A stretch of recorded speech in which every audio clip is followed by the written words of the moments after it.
Hear me now." In Silver Creek, laughter was sharper than knives, and they aimed it at her. Heavy dress clinging, bonnet slipping, shame painted red across her cheeks. The saloon thundered with bets, flour for her hand, whiskey for her life. Then wood scraped, a chair pushed back, and the tallest man in the territory stood, eyes locked like iron sights. I'll take you inside that moment, step by step, until his whisper drops. Don't look away. High noon flattened Silver Creek, under a glare so harsh, it seemed the sky itself wished to burn the town away. Heat shimmered above wagon ruts. Boards on storefronts popped like kindling, and every shadow shrank thin against the dust. Horses twitched at hitching posts, tails beating at flies, iron shoes grinding dry earth into sparks. The air smelled of sweat, gun oil, dung, and whiskey turned sour in the Silver Star Saloon. Folks gathered the way buzzards circle a pull none admitted. Men leaned on railings, chewing tobacco. Women fanned themselves from second-story windows, eyes sharp as pins, though mouths stayed tight. A poker table dragged into sunlight still held its cards, abandoned when something meaner than gambling appeared. Clara Mayfield. She stood in the street, plain calico clinging damp against her body, bonnet string loose against her flushed neck. She fumbled to tie it, thick fingers trembling. Laughter rose quick, sharp as glass under boots.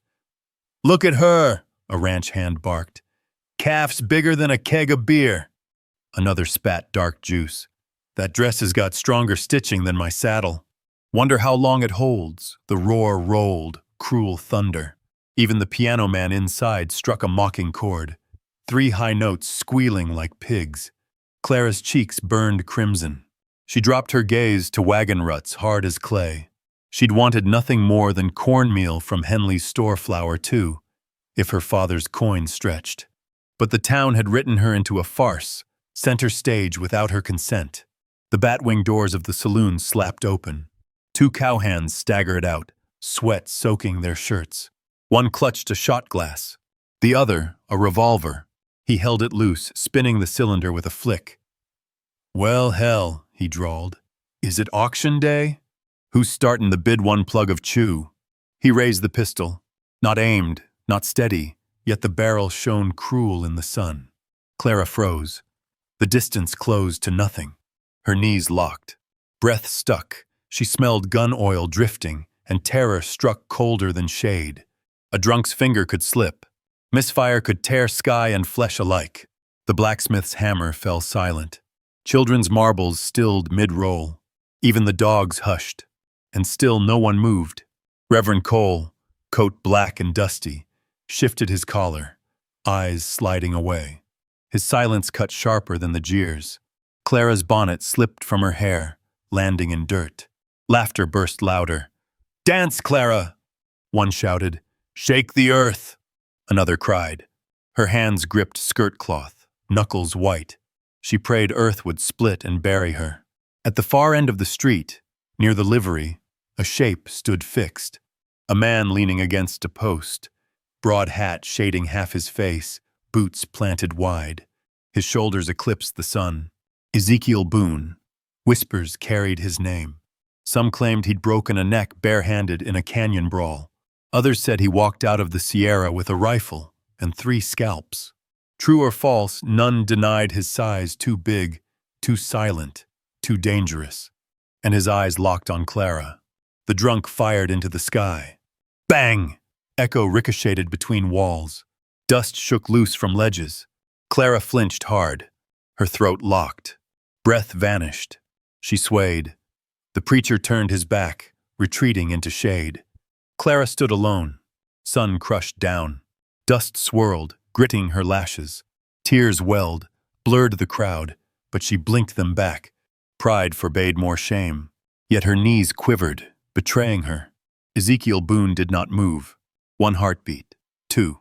A marble clattered against wood, rolled to Clara's feet. A boy had dropped it, too scared to fetch it back. She bent, fingers shaking, and lifted the small glass bead. Blue caught the sun, fragile hope in her palm. Once, months back, she'd tried buying ribbon at Henley's store. The clerk had said plain women had no business wasting color.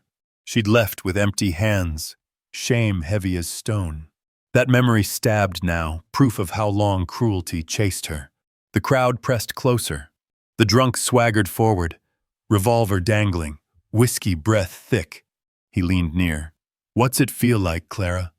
"Whole town laughing. Feels heavy, don't it?" Heavy as you, the words, sharp as spurs, sank deep. Clara opened her mouth. No sound. Tongue dry, throat closed. Above jeers, she heard something else. Faint scrape of boot leather. Ezekiel shifted. Only that. Weight moving, wood creaking. The laughter hitched. Men glanced down street, unease flickering. The revolver man's grin wavered, then tightened. Clara's fist closed around the marble until edges cut her skin.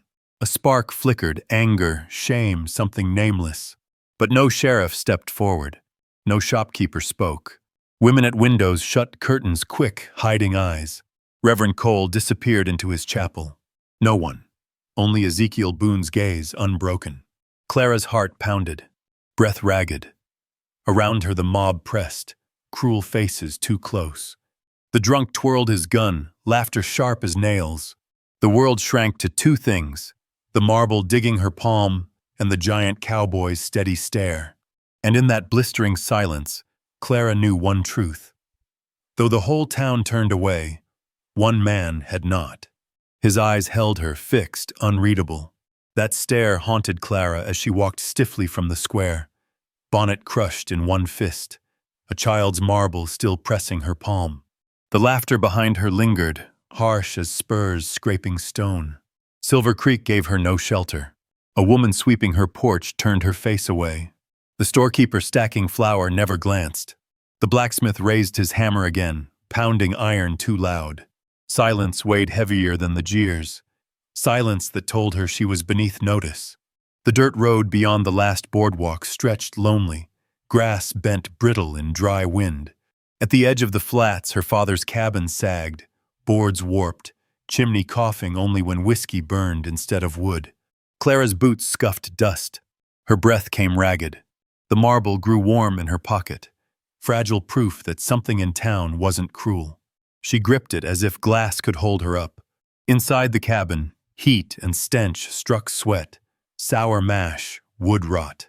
Jed Mayfield sat slouched at the table, suspenders loose, shirt gaping, bottle half empty in hand. His face sagged like rawhide left in sun, eyes red-veined. "You took your time," he rasped. "Where's the cornmeal?" Clara laid the sack on the table.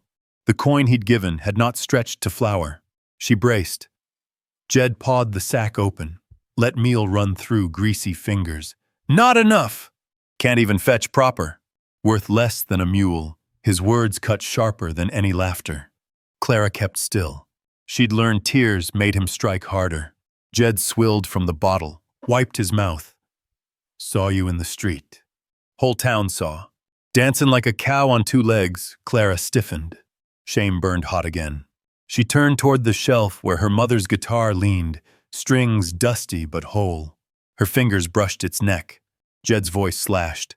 "Think anyone wants that? Fat daughter parading? I can't keep feeding you. Might as well trade you for corn. Henley'd give 3 sacks. Maybe molasses if he's kind." The words slammed. Public mockery had been one wound. Her father's contempt cut deeper. Clara gripped the guitar's neck until wood groaned. Jed lurched up, staggered close. His breath stank. "Could sell you south.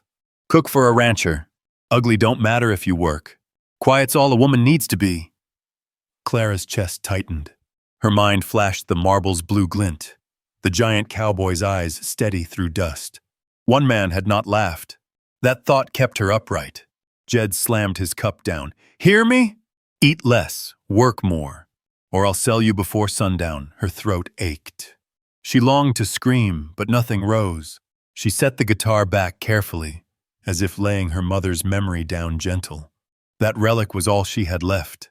Jed stumbled toward the bunk, boots still on, bottle clutched like a child's toy. Snores rattled walls before he hit full sleep. Clara stood in dim silence. Dust motes drifted where daylight split boards.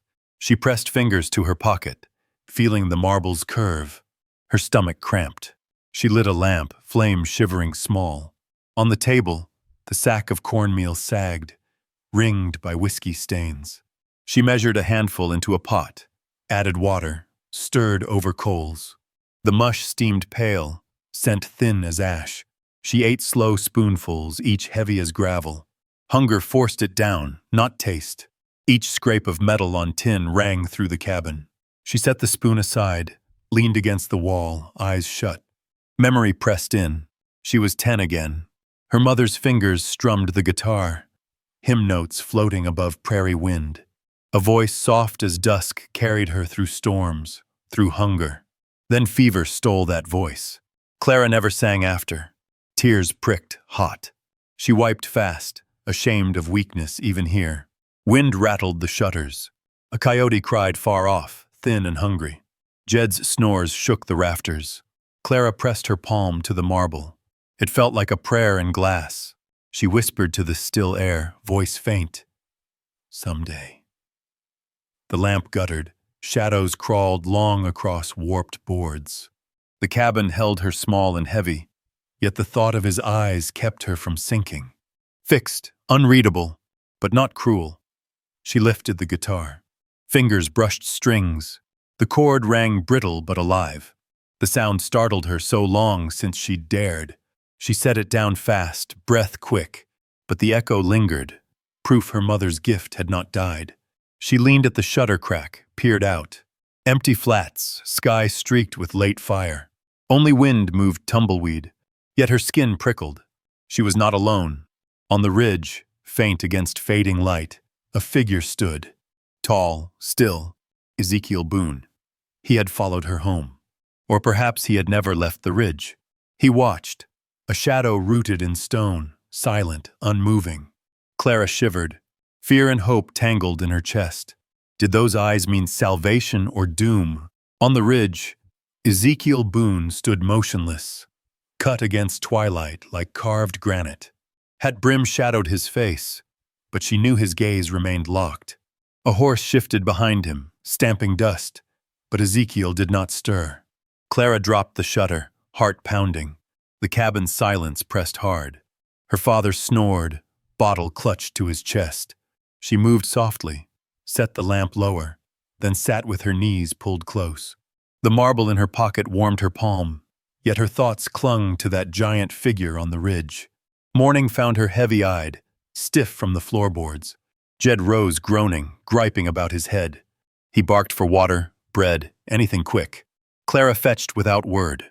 His foul mood spared her no notice, but she caught herself glancing to the window. The ridge lay empty now. No rider, no giant. Yet in town, whispers already stirred. By midday, Clara walked to the well with a pail.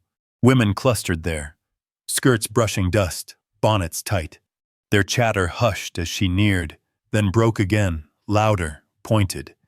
"He's back," one murmured. "Boone," another whispered.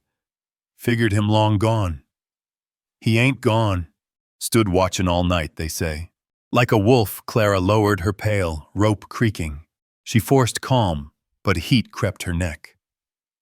"They say he killed 3 men," the first woman added. "Hands alone in a canyon fight. Sheriff never proved, but blood don't wash so easy." A third woman sniffed. "If he looks at you, best pray. Means trouble's comin'." Clara's hands shook on the rope. She pulled the pail fast, water sloshing. The marble in her pocket cut into her thigh. Reminder of another gaze not cruel, not pitying. She hurried back, but Silver Creek did not let go. That evening at the general store, men leaned against flour barrels, voices rough. "Boone's shadow's back," one said. "Never comes without reason," muttered another. "Storm's brewin'." "Maybe huntin'," said a third, grin thin. "Or maybe lookin' for a woman. Ain't none fool enough to take him unless desperate." Laughter followed, low and mean. Clara's face burned. She clutched her small bundle of salt, slipped out fast, heart hammering. Twilight bled across rooftops. Dust swirled faint in cooling air. She turned a corner and halted. Ezekiel Boone stood there, leaning by the hitching post, one hand resting on the saddle horn of his bay. His coat hung open, shirt sweat dark, chest broad as a barn door. His eyes found her and held, steady as ever. Clara froze. He did not move closer, did not speak, only watched. Then slow, deliberate, he bent, lifted a dropped horseshoe nail from the dust, and set it on the post. Without word he turned, swung into the saddle, and rode off toward the edge of town. Clara's breath shook loose. Her knees weakened. She pressed against the wall, heart racing. What did it mean? Why linger silent? Back at the cabin, Jed muttered curses at supper, half drunk again. Clara stirred beans, listening to the wind push against the boards. She could not tell him of Boone. Jed would spit fury, spread her shame louder. So she held silence, ate her beans in small bites, and kept the marble pressed to her palm under the table. Days bled into one another. Boone's shadow came and went. Sometimes she glimpsed him at dawn, watering his horse at the creek.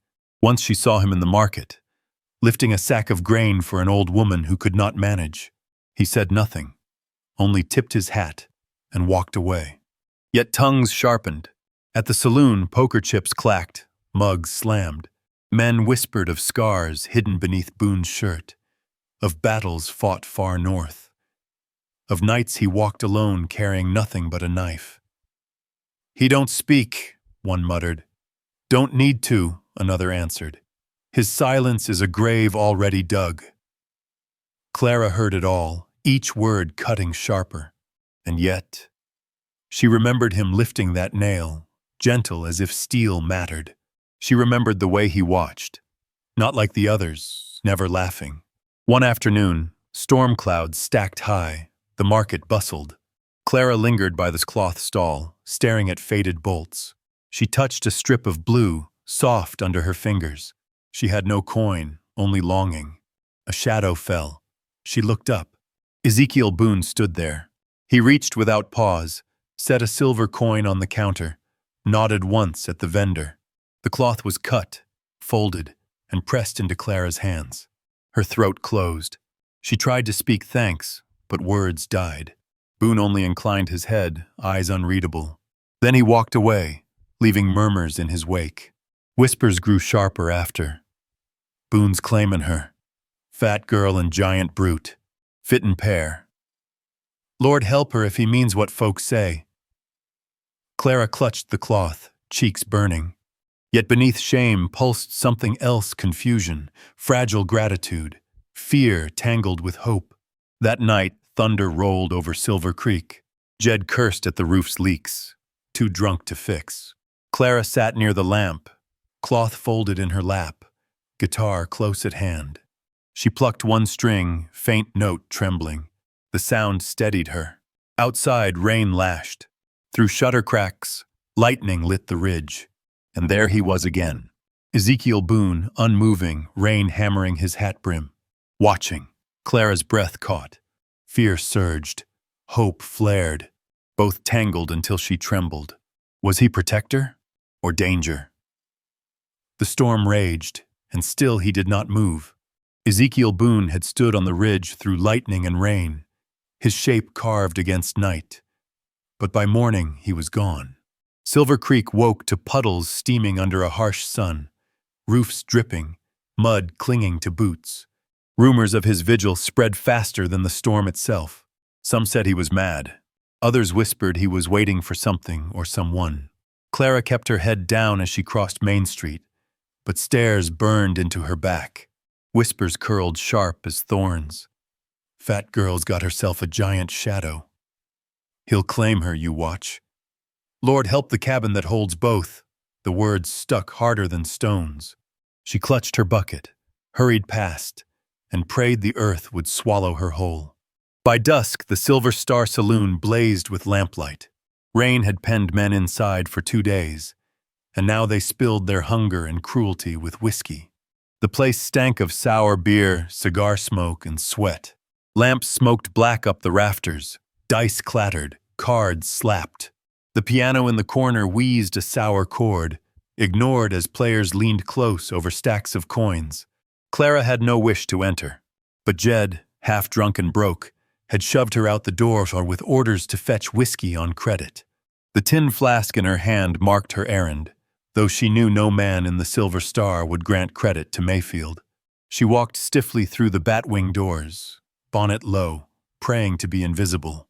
The saloon swallowed her whole. Conversation dipped, then rose meaner. Sheriff Cole leaned against the bar, badge catching light, glass in hand. His grin spread slow. Well, hell. Look who wades in.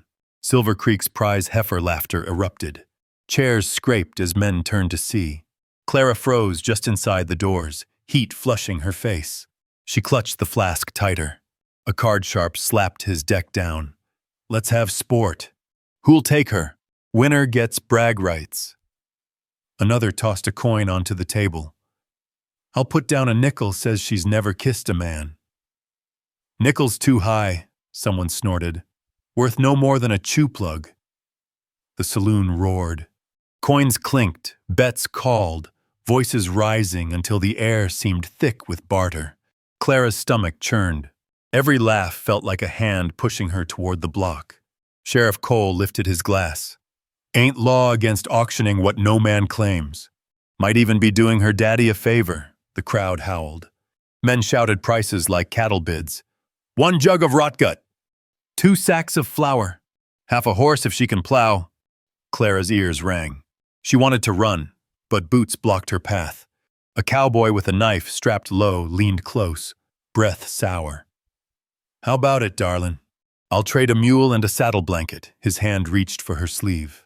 She jerked back, nearly tripping. The piano man struck a mocking waltz. Boots stomped in rhythm. Clara's chest burned. The flask trembled in her grip. She could not breathe. Air thickened like smoke.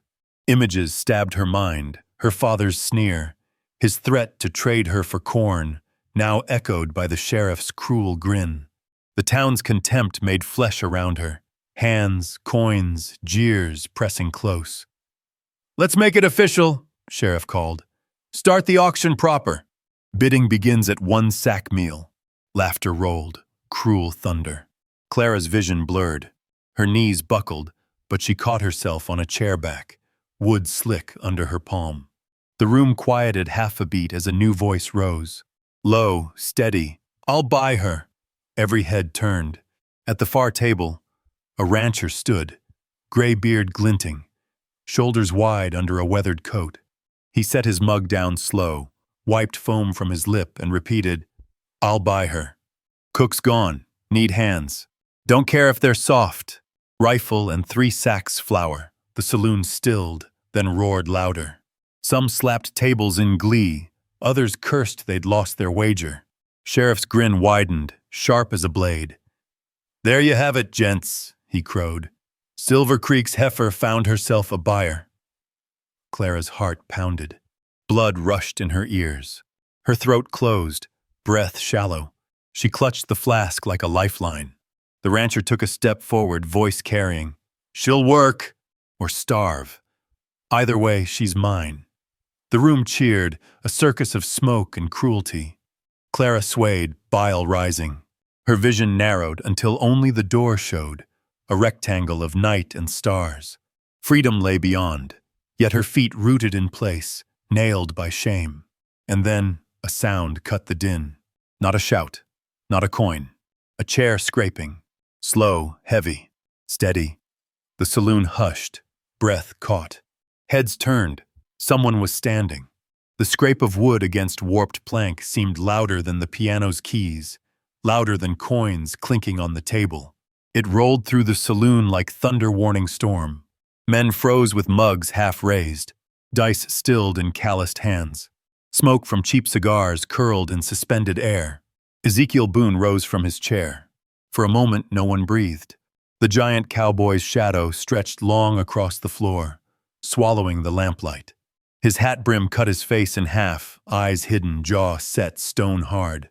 He placed his palms on the table edge, veins ridged under bronzed skin, then straightened to full height.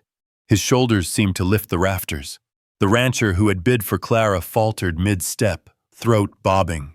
Sheriff Cole leaned back slow, lips twitching like he wasn't sure whether to smirk or spit. Ezekiel reached up, tugged his hat low, then deliberate, unhurried, removed it. He set the weathered brim on the table. Its crown caught the lamplight, a halo over battered felt.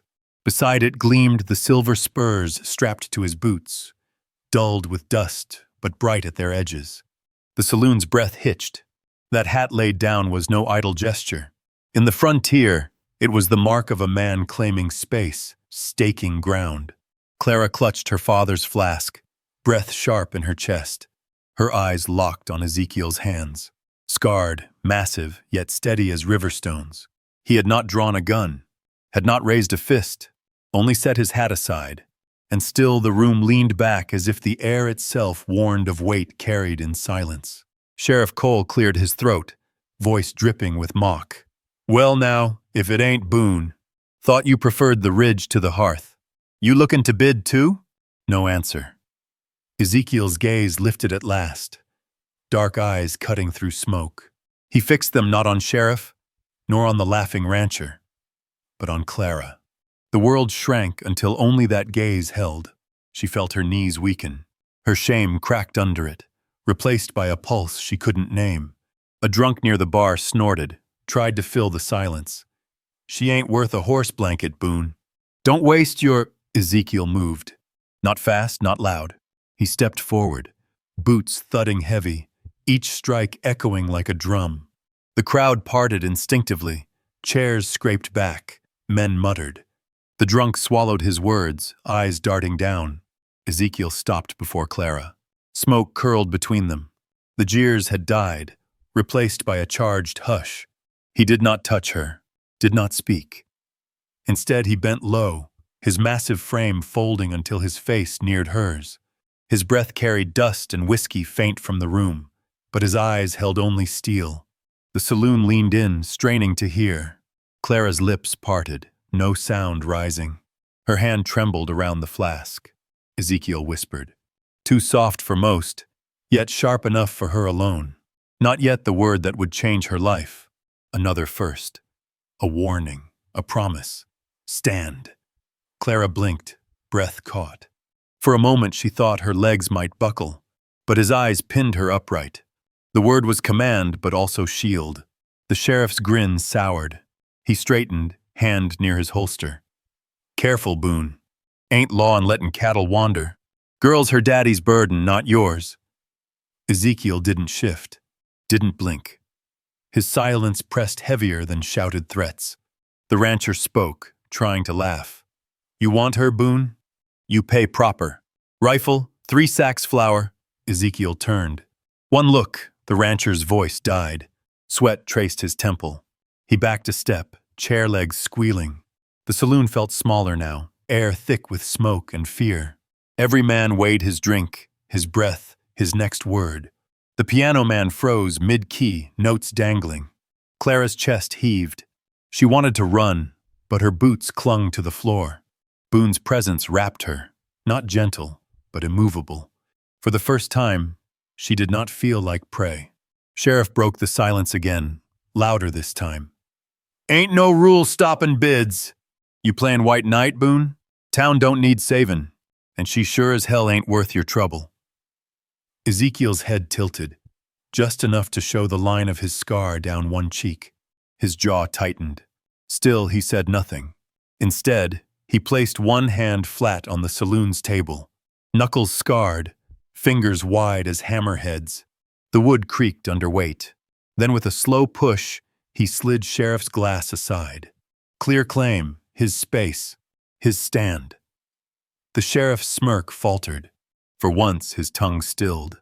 Clara clutched the flask tighter, eyes wide. The hush deepened until even the lamps seemed to flicker quieter. Ezekiel turned back to her. In his eyes burned not pity, not mockery. Something else resolve carved of stone and storm.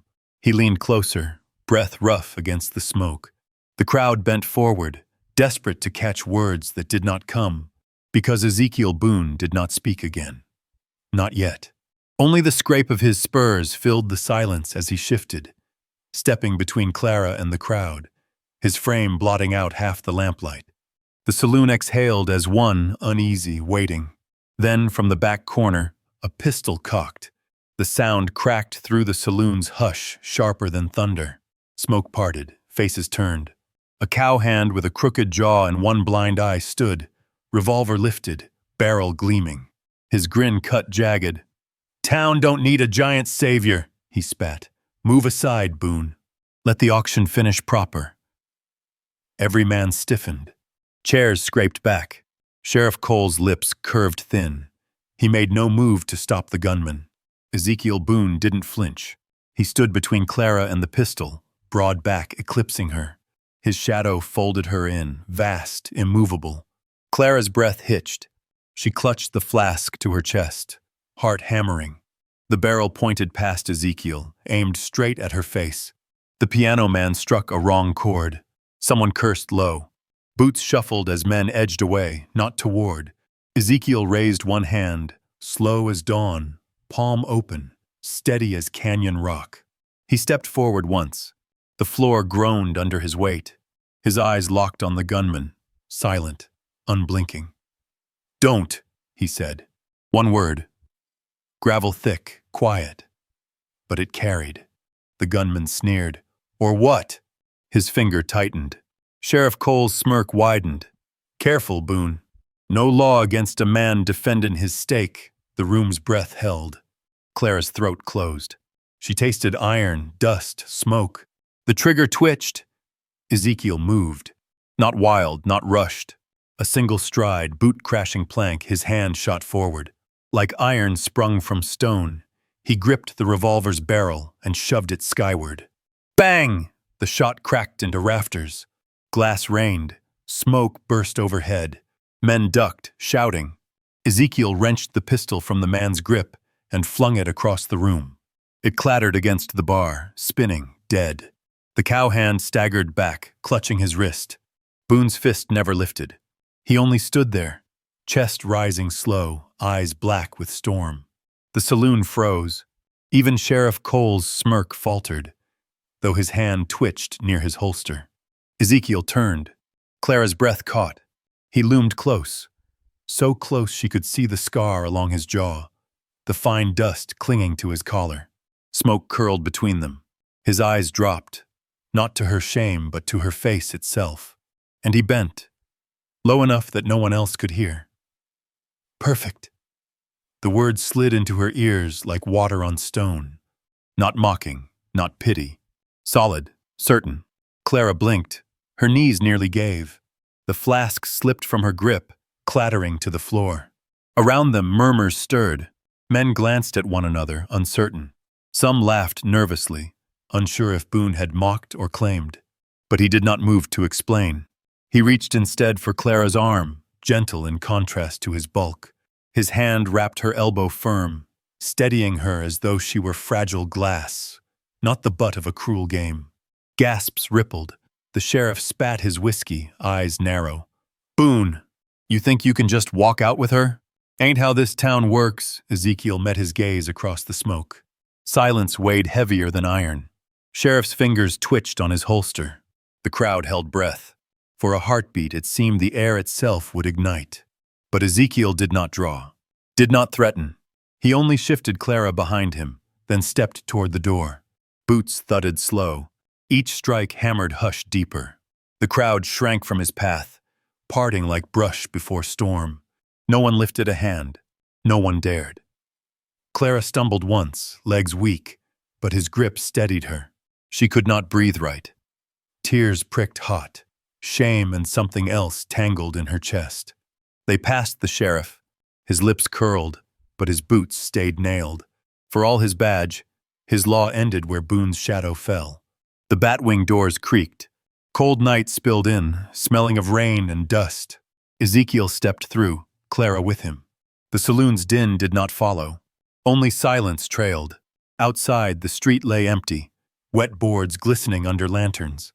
Horses shifted at posts, tails flicking, steam rising from hides. Clara breathed sharp, the cool air cutting her lungs. Ezekiel released her arm. His hand fell heavy at his side. He tipped his head once toward the ridge, then looked down at her. Clara's lips trembled. She wanted to ask why speak that word? Why stand for her? Why at all? But sound failed. He bent again. Close enough his breath brushed her cheek. His voice was a stone dropped in still water. You walk with me now. Her heart lurched. She stared up at him, tears cutting clean lines on her cheeks. Behind them, through the saloon's shutters, men still pressed to glass, watching, whispering. The sheriff's shadow loomed, rage simmering but held at bay. Clara knew the town would not forgive. They would not forget. A woman who'd been mocked, nearly sold, now pulled from the fire by the most feared man in Silver Creek. She had not chosen this. Yet here she stood, beside him, breath trembling. Rain dripped from the eaves. The night held its breath. She whispered barely sound, "Why?" But Ezekiel gave no answer. He only stepped forward, boots ringing on the boards, and she followed, unable not to. The saloon's laughter did not resume. The silence itself was judgment and promise both. Clara walked beside Ezekiel Boone into the damp night, her bonnet heavy with rain, boots sinking in mud. Main Street's lamps flickered. Curtains twitched in windows, whispers chasing their backs. Sheriff Cole's badge gleamed once in the lamplight, then vanished behind bat wings. Ezekiel said nothing. His stride was long, steady, boots striking puddles without pause. Clara hurried to keep up, heart stumbling with every step. Her father's flask was gone, left on the saloon floor. She should have feared Jed's wrath more than the dark. But the greater weight was the cowboy beside her, silent, immense, unreadable. At the end of town he untied his bay, the horse stamping restless in wet earth. He swung into the saddle, then turned down a hand, calloused and scarred. Clara hesitated. The street behind hissed with voices. Sheriff's laughter might return with rope. She set her hand in his. He lifted her easily, settling her behind him. The horse surged forward. Silver Creek's lamps blurred, swallowed by night. The trail rose into the hills, winding through wet sagebrush, stone glistening with storm. Clara clutched the saddle horn, cloak plastered to her. Her heart pounded not from fear of falling, but from the closeness of him, the way his back filled her vision. Rain ran off the brim of his hat, dripping steady. His silence weighed heavier than words. At last the trail broke open onto a ridge. Below, a valley spread dark, the outlines of corrals and barns sagging in moonlight. Fences broken, fields gone to weed, a house crouched against the slope, windows dark, chimney cold. Ezekiel slowed the bay, dismounted, and offered his hand again. Clara slid down, boots sinking in mud. The air smelled of wet pine and smoke long gone. He led her inside. The cabin's door creaked, swollen from rain. Within, the air held dust, ash, and memory. Furniture thick with neglect, a hearth black with soot. A single chair near the cold fireplace, worn deep by weight. Clara shivered, water dripping from her sleeves. Ezekiel knelt at the hearth. Stacked kindling struck flint. Sparks leapt, flame caught, light pushing shadows back. The room warmed slowly. Clara moved nearer, holding her hands to fire. Her eyes traveled, catching on objects half buried in dust. A child's wooden toy horse on the shelf. A woman's shawl folded on a chair, untouched for years. Then her gaze stopped. On the mantel, a photograph. Faded, corners curled, frame nicked. A woman stood stiff, eyes hollow with fever, hair pale, hand resting on a man's arm. Ezekiel's arm. He looked younger, but the bulk, the eyes, unmistakable. Clara's breath caught. She turned to him. Ezekiel's gaze followed hers. For the first time, his silence cracked. His voice was low, gravel under river. She died here. Fever took her, Clara's throat tightened. The fire snapped, sparks drifting. They called me monster long before, he said. He pulled his sleeve back. Along his forearm stretched a scar, white and ridged, jagged as lightning. Bar fight. 3 men. They didn't walk away. His words were plain, unornamented. Confession without plea. Clara gripped her wet skirt. The townsfolk's jeers rang back, monster, brute, murderer. And yet she saw him stack kindling with care, lift her onto his horse without cruelty, stand in a storm unmoved. They said, Ezekiel continued, eyes on the fire, a man my size shouldn't live near decent folk. Too much shadow, too much strength. I believed them. I left the valley. Let weeds take fields. Let dust take rooms. Clara's chest ached. For a moment she saw herself reflected, mocked for her size, shamed into silence. Two exiles of different kind, driven from hearth and table. She stepped closer to the photograph. The woman's shawl lay still, untouched by years. Clara touched the fabric lightly, dust rising. Ezekiel's eyes flicked to her hand. He did not stop her. Clara spoke at last, voice faint. They called me cow. Heifer. Said no man would ever claim me, even my father. She swallowed hard. Even he threatened to sell me. The firelight wavered, shadows long. Ezekiel turned his face to her. His eyes, dark as storm, softened just a fraction. They lied, he said simply. Clara's breath shuddered. She looked down, hands trembling against her skirts. She wanted to believe. The word he had spoken in the saloon still echoed, perfect. But what did it mean? From a man the town called monster. The flames hissed as rain dripped through chimney cracks. The cabin smelled of wet ash and pine. Outside, the night pressed silent, the valley holding its breath. Clara stepped nearer the fire. She wanted warmth, but also something else, proof she wasn't dreaming. Her hand brushed the strings of her mother's guitar, which Ezekiel had set near the hearth. A brittle chord rang. Ezekiel's gaze flicked again, lingering this time. In that sound lay memory, hers and his. Loss and endurance. She met his eyes across the fire. For a moment, silence bound them tighter than words. Then Ezekiel leaned forward, scar catching flame glow. They will come, he said. Sheriff, rancher, men who bet on you. They won't forgive. They'll push. Clara swallowed, throat dry. Fear prickled her skin, but inside a strange steel coiled. She whispered, almost to herself, let them. The fire snapped, loud as gunfire. Shadows leapt on walls. Clara looked at him again, scar and all, and the thought cut sharp. Who truly was the monster? The man who mocked, or the man who endured? She could not answer, not yet. Outside, coyotes yipped on the ridge. The night shifted, heavy with threat. Clara sat near the hearth, fingers still brushing the brittle cord of her mother's guitar. The note hung thin, then faded, leaving only fire crackle and the slow breath of the giant across from her. Ezekiel Boone leaned in his chair, elbows on knees, scar etched white down his arm. His gaze stayed on the flames, but Clara felt its weight settle near her, steady as stone. For the first time in years, the silence did not choke her. It wrapped her instead, like a blanket worn but warm. Morning broke gray. Mist clung low over the valley, grass beaded with silver drops.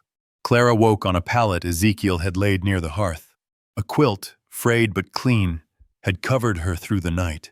She ran her fingers over the stitching, a simple kindness that struck deeper than words. Ezekiel was already outside. She found him at the barn, boards half-rotted, roof sagging. He hauled beams with ease, shoulders rolling like mountains shifting. Sweat darkened his shirt despite the chill. Without asking, Clara picked up a broom and swept cobwebs from the doorway. Dust rose in clouds, stinging her throat, but she did not stop. Ezekiel glanced once, a flicker of surprise, then returned to his work. Together they moved through ruin, he lifting timbers, she stacking broken boards, piling trash. The valley breathed again under their hands, faint but alive. By midday, Clara's dress clung damp with sweat, her palms raw from wood. Yet a strange lightness filled her chest. Work was labor, but it was hers. Not mockery, not barter.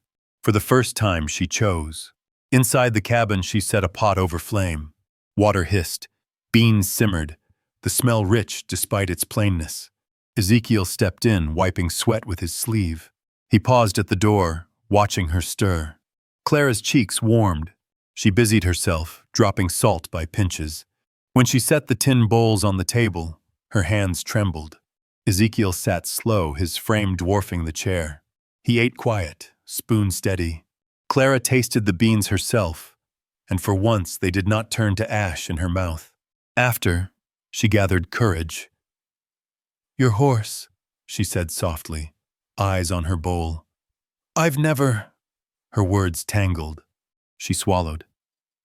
"Never sat one." Ezekiel's gaze lingered. He set the spoon down, stood without word. Clara followed him outside. The bay stood tide, mane damp from mist. Ezekiel stroked its neck, then turned to Clara, his hand extended, palm up. Her breath caught. She placed her hand in his. He lifted her, gentle yet firm, setting her on the saddle as if she weighed nothing. The world shifted beneath her, higher, freer. She gasped, clutching the horn. The valley stretched wide, green and gold under thinning mist.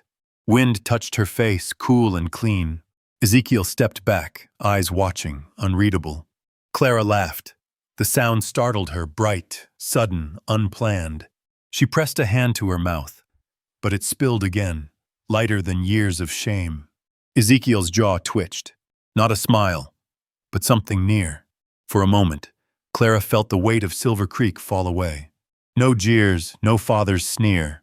Only open sky, the bay's breath, and a giant who had lifted her higher than she'd ever dared. When he helped her down, her heart beat fast, not from fear. She met his gaze, and in his eyes she glimpsed not monster, not brute, only a man who had carried silence too long. That evening they sat near the fire again. Clara placed the guitar on her lap, fingers brushing strings. Notes rose shaky, uneven, yet true. Ezekiel listened without word, scar catching firelight, eyes fixed not on the flames, but on her. Outside, wind combed through pines, carrying scents of earth and ash. The valley, broken but alive, seemed to lean closer, listening too. Clara plucked a hymn she half remembered. Her mother's voice wove in memory, filling the cabin with ghosts and hope both. She faltered once, but Ezekiel's steady gaze held her. The chord carried. When she set the guitar aside, silence fell soft, not heavy. She whispered, "Thank you." Ezekiel's brow furrowed faint, as if the words puzzled him more than any threat. He only nodded once, slow. For the first time, Clara lay down that night without tears stinging her eyes. She slept not from exhaustion, but from a fragile peace. Yet peace rarely lasts on the frontier. At dawn, hoofbeats echoed faint from beyond the ridge. Clara stirred, heart jolting. Ezekiel stood at the door, silhouette filling the frame, eyes fixed on the valley beyond. He did not move, did not speak, only watched. Clara rose, quilt clutched to her chest. "What is it?" she asked, voice tight. Ezekiel's hand touched the scar on his arm, his jaw clenched. "Men don't forget." The words hung, cold as morning mist. Clara's breath shivered. She turned to the fire, ashes gray but warm, and placed her hand on the guitar. Its strings hummed faint, as if waiting. Her heart whispered. The seeds of kindness had taken root. But the soil of Silver Creek was hard, and storms still gathered. The valley dawned pale, mist still curling from wet earth. Clara rose early, quilt wrapped around her shoulders, and found Ezekiel already outside, stacking wood near the barn. His movements were steady, unhurried, but his eyes cut often toward the ridge, wary. By mid-morning the sound came hoofbeats, measured, deliberate. Dust lifted on the far slope, silhouettes cresting. Clara's stomach knotted. Ezekiel set his axe down, jaw tightening. From the trees emerged 3 riders. At their head, Sheriff Cole. His badge gleamed under sun, his mustache sharp as a blade's edge. Behind him rode 2 deputies, rifles slung lazy but eyes hard. They drew up before the cabin. Horses snorted, iron shoes clanging against stone. Sheriff Cole swung down, boots sinking in mud. His gaze swept the broken fences, the cabin smoke. then fixed on Clara standing in the doorway. His lips curled thin. "Morning, Miss Mayfield," he drawled. "Fine weather to be hiding out in a dead man's valley." Clara's throat tightened. She clutched the quilt, wishing it were armor. Ezekiel stepped forward, placing himself between her and the sheriff. His shadow cut the sunlight, vast, immovable. Cole tipped his hat mockingly. "Boone, thought you liked your ridge. Funny, seeing you play house."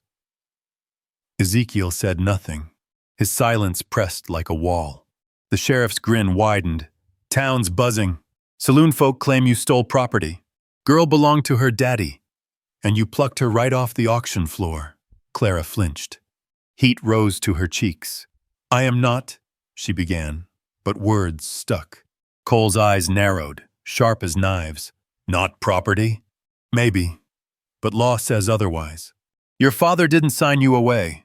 Boone's just taken what weren't his. That's theft," and harboring Ezekiel's jaw flexed. Still no word. His silence unsettled the deputies, who shifted in their saddles. One spat in the dirt. Cole stepped closer, boots squelching in mud. He jabbed a finger at Boone's chest. "You think your size makes you untouchable? I remember blood on your hands, Ezekiel. 3 men in a canyon, necks broke like twigs. You walked away. Law couldn't pin it, but I ain't forgot." Clara gasped softly. The rumor whispered in town now hissed true in the open. She glanced at Ezekiel. His face stayed stone, but the scar on his cheek caught sunlight, a pale reminder of violence past. The sheriff's voice rose, filling the valley. "Silver Creek won't stomach you keeping her here. Folks want order. You defied 'em once in that saloon. Defy 'em again, and you'll hang." Silence hung heavy, broken only by crows wheeling overhead. Clara's hands trembled. Shame burned, but anger pushed through. She stepped from behind Boone, quilt falling from her shoulders. Her voice quavered, but she forced it steady. "Stop calling me property. I belong to no man. Not my father, not the saloon. Not you." The sheriff blinked, then barked a laugh. "Girl's got a tongue." Wonder how long before Boone cuts it with his silence. Clara's chest heaved. Her knees shook, but she did not step back. "He hasn't mocked me. Not once. Not like the rest of you." The deputies exchanged glances. Unease flickered. Ezekiel's eyes shifted briefly to Clara. A shadow of respect glimmered there, faint but real. Cole's grin soured. He stepped closer, breath sharp of whiskey. "You think you can shield her, Boone? Town'll come. They'll burn what's left of this valley. And if she stays by your side, she'll pay your debt in blood." Ezekiel finally spoke, voice low as rolling thunder. "Leave." The words sank like an axe into oak. The deputies' horses stamped, unsettled. Sheriff Cole's smile thinned. He tugged his gloves tight, then swung back into his saddle. "Fine. But mark me, Boone. This valley won't stand between you and the law. Next time I won't just bring words." He turned his horse. Hooves struck mud, carrying dust toward the ridge. The deputies followed, glancing back once at Clara before vanishing into mist. Silence pressed in. Clara exhaled, knees buckling. Ezekiel caught her arm, steadying her. His touch was brief, firm. "They'll come," he said. Clara looked at him, fear and steel clashing in her chest. "Then let them. I won't go back." The fire in her voice surprised even herself. Ezekiel's brow furrowed, but he gave a single nod. Above the valley, a crow shrieked. Clouds gathered on the horizon, thick and dark. Clara watched them from the cabin's porch, quilt tight around her shoulders. The air smelled heavy, as though rain carried smoke in its belly. Ezekiel Boone stood in the yard, stacking logs. His movements were steady, but his eyes cut often to the ridge. Clara knew his silence meant more than watchfulness. It meant he sensed what she did. Trouble. By dusk, hoofbeats rolled like thunder across Main Street.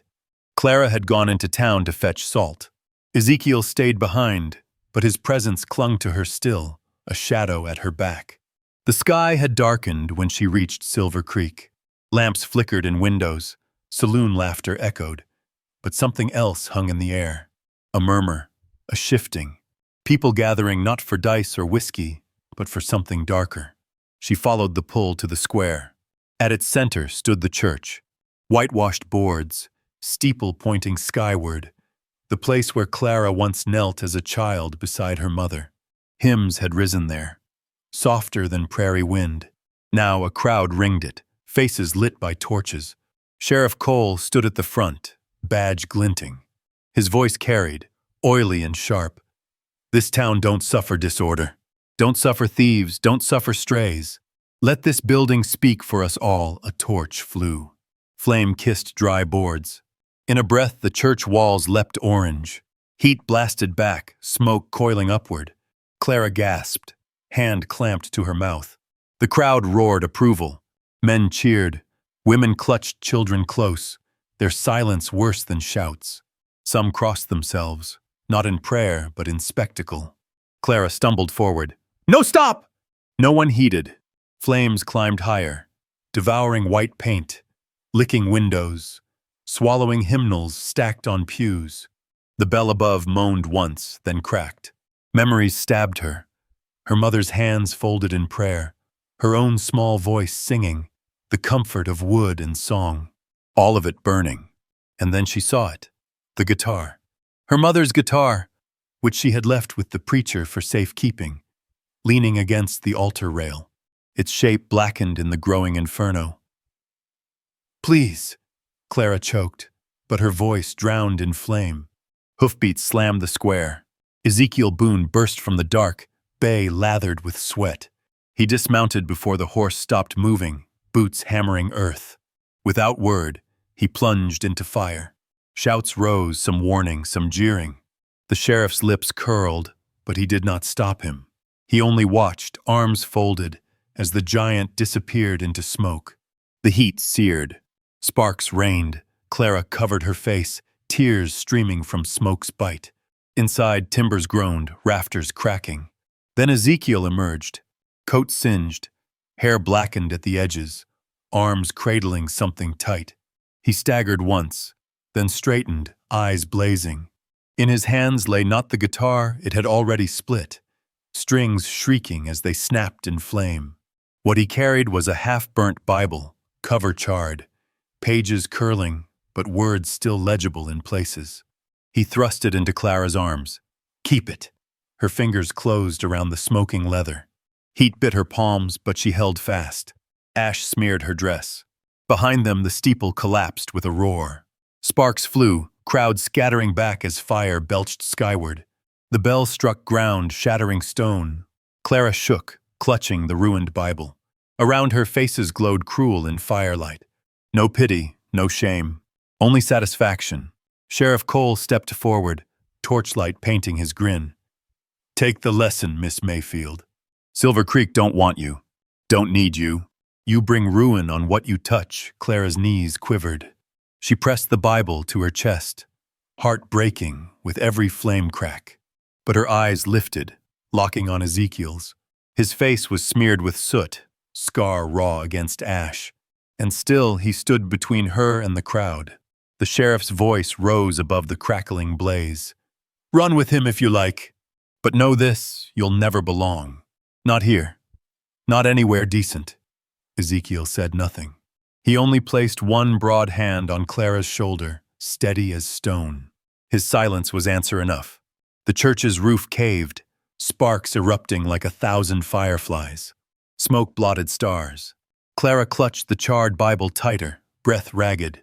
Her heart screamed with loss, her mother's hymns, her childhood prayers, all turned to ash. Yet under it pulsed something else. Not just grief, rage. The town wanted her gone. Erased, forgotten. They would burn every trace until even memory curled to smoke. Her voice broke, low but clear. "They want me dead." Ezekiel's hand pressed firmer on her shoulder. He turned her from the fire, guiding her toward the horse. The crowd parted, torches casting long shadows. Some spat, some laughed, but none stepped forward. Boone's bulk carried silence heavier than any weapon. Clara mounted with his help, the Bible clutched against her. He swung up behind, spurred the bay. Hooves struck sparks, carrying them into the dark. Behind, the church collapsed fully, flames devouring what little remained. Smoke chased the stars, a black banner proclaiming Silver Creek's verdict. Clara buried her face against the Bible, soot staining her cheek. Tears blurred her vision, but fury held her upright. She whispered, voice hoarse to the wind, "I won't disappear." The bay carried them hard through night, hooves pounding wet earth until the flames behind shrank to a glow. Clara clutched the charred Bible, soot streaking her cheeks, rain mingling with tears. Ezekiel rode silent, body rigid before her, jaw clenched against storm and smoke alike. By dawn, they reached the ridge overlooking Silver Creek. The town lay below, roofs blackened from rain, smoke still curling from what had been the church. Clara's heart twisted. Her past lay in ashes, but her resolve burned hotter. Ezekiel slowed the bay, his eyes fixed on the square, where movement gathered. Clara followed his gaze. Townsfolk filled the open ground men with rifles, women clutching children, Sheriff Cole at their center. The bell from the fallen steeple now lay at his boots, a trophy-turned weapon. "They're waiting," Clara whispered. Ezekiel dismounted, boots sinking in mud. He lifted her down, steadying her, though his eyes stayed hard on the valley. "They won't stop," he said. His voice was quiet thunder. Together they descended. The bay trailed behind, snorting unease. As they entered Main Street, shutters slammed, whispers hissed. Faces peered from windows, hungry for spectacle. The square opened wide. The crowd shifted, parting to let them through. Clara felt eyes cut her raw mockery, pity, hatred all at once. She held the Bible close, knuckles white. Sheriff Cole stepped forward. His badge caught the weak sun, his grin sharp. "Well, if it ain't Silver Creek's monster and his prize," the crowd jeered. Voices spat. "Send her out." "Hang him! Drive 'em both away!" Clara's knees shook. She forced herself tall, though her breath came shallow. Ezekiel's presence steadied her, his shadow a shield. Cole's voice rang loud. "This town gave warning. You ignored it. You brought ruin. You burned God's house."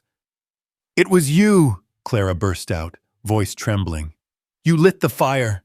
All of you. I saw it." The crowd hushed, then hissed louder. Cole only smirked. "Careful, girl."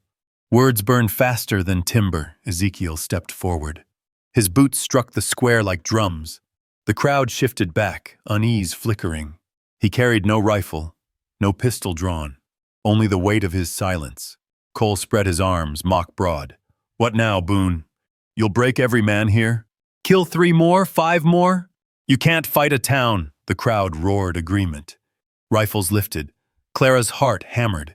She thought Ezekiel would lunge, that blood would spill on the dust. Instead, he dropped to one knee. The square stilled. Even the wind seemed to hold.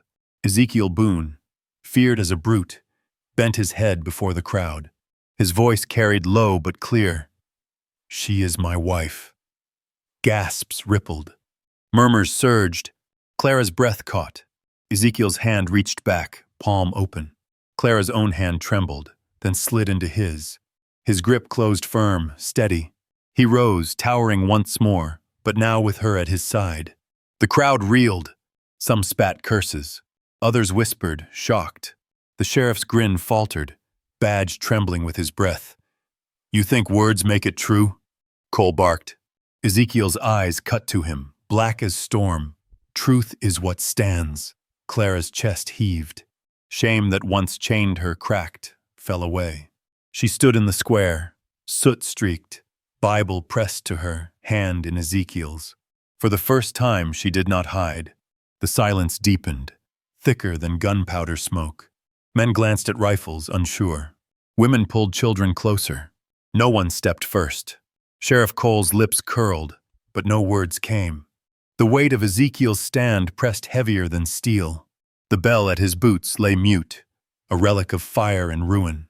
Clara lifted her chin. Her voice, though faint, carried, "I am not property. I am not shame. I am his, and he is mine." The hush thickened until the town seemed to stop breathing.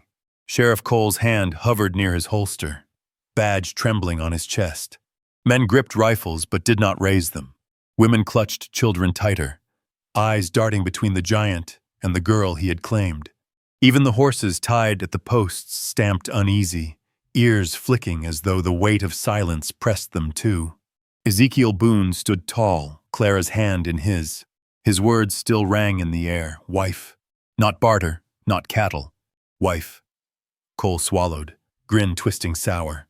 He searched the crowd for support, but found only shifting feet and downcast gazes. The law was his badge, but the square no longer bent to it. Finally, with a sharp curse, he dropped his hand from the holster. He turned his horse's reins, spurs jangling. "This ain't done," he spat. "But for now, take your monster and your whore." The words fell, ugly, but they landed hollow. No cheer rose, no jeer, only silence. Cole swung into the saddle, badge flashing once more before he kicked his horse hard. The deputies followed, dust rising in their wake. The crowd lingered. No one stepped forward. Eyes slid away when Clara met them, as if looking at her meant facing something they feared. Slowly, one by one, they drifted back into alleys, through doors, into the safety of walls. The square emptied until only smoke, dust, and echoes remained. Clara's breath came ragged. She squeezed Ezekiel's hand, still unsure if she stood or dreamed. The Bible pressed to her chest, soot smearing her dress. She felt the weight of eyes gone but memory clinging. Ezekiel released her hand at last. He bent, picked up his hat from the dust where he had laid it. He brushed it once, settled it back on his head. Then he turned to her. His eyes, dark as storm, softened, just slightly. "Enough. We walk," he said. So they did. Through Main Street, past shuttered windows, past the ruins of the church, now only blackened timbers. Their boots struck hollow echoes on boards. No laughter chased them this time. Only silence, thicker than before. At the edge of town, the wind rose, carrying dust into swirls. It tugged Clara's hair loose from her bonnet, pulled at her skirts. She lifted her chin into it, eyes stinging. For the first time, she did not lower her gaze. They reached the ridge as dusk settled. The valley spread before them, fields broken, barns sagging. Clara clutched the Bible, felt its charred edges cut her palm. Pain steadied her. Ezekiel halted. He looked back once toward Silver Creek. The town lay small now, roofs catching the last light, smoke still trailing from the wreck of the steeple. His jaw clenched, but he said nothing. Clara stepped closer. Her voice was soft, but it carried. "You bowed to them, but you didn't break." His eyes flicked to hers, unreadable. She pressed the Bible against her chest, breath trembling. They can burn wood, tear stone, spit names, but they didn't win. The wind lifted stronger, rattling dry grass. Ezekiel's scar caught the fading sun, a pale slash across shadow. His silence was no longer weight alone. It was shield. Clara's throat tightened. She thought of the word he had whispered in the saloon, the word that had stunned her. Broken chains she hadn't known still bound her. Perfect. Her hand trembled as she reached for his. His palm engulfed hers, rough but steady. She drew a breath, the wind filling her lungs with dust and fire both. And she whispered back, for him alone, "Maybe perfect was always me." The words surprised even her. But once spoken, they settled deep, rooted.